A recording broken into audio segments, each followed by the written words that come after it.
ንስሐ ያልገባችሁ እጃችሁን አውጡ። ምን አስፈራችሁ? ከፍ አድርጉት እንጂ አሻንጉሊት እኮ አይደለም የኛ አይበጠስም። አይዟችሁ እንዲህ አድርጉት።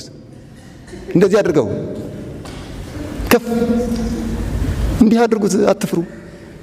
እንዳያችሁ እኮ ነው። እኔ እንዲህ እስኪ ሙሉ በሙሉ ዘርጉት። ዘርጋው እንዲህ አድርገህ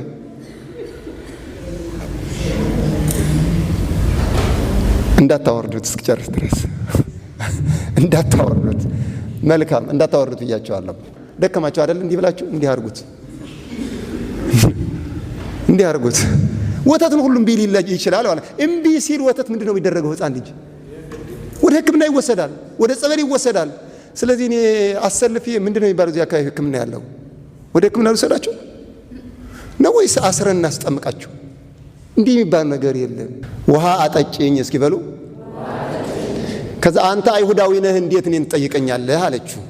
ውሃ አጠጪኝ የሚልሽ ማን መሆኑን ብታውቂ ኖሮ አንቺ ምን ትይው ነበረ? አሁን እኛ ጌታ እያባበለ የሚጠይቀን ሊሰጠን ያዘጋጀልንን ርስት ምን አይነት ርስት እንደሆነ ሊሰጠን የፈለገውን በጎ ነገር ምን አይነት በጎ ነገር እንደሆነ ብናውቅ ኖሮ አንለመንም። አንድ ሁለተኛ ደግሞ ባለቤቱ ከምን አይነት አስጨናቂ ሁኔታ ውስጥ ሊያላቅቀን ፈልጎ እያባበለን እንደሆነ ብናውቅ ኖሮ እንዲህ አንልም። ሐሳቤ ግልጽ ነው። ሰው ከጨለማ ወጣ ሲባል አልወጣም ይላል ወይ? በነገራችን ላይ አንድ ሰው ንስሐ ሲገባ ሙሉ በሙሉ አዲስ ሰው ነው የሚሆነው። አዲስ ሰው ልክ አዲስ ሕፃን እንደተወለደ ማለት ነው።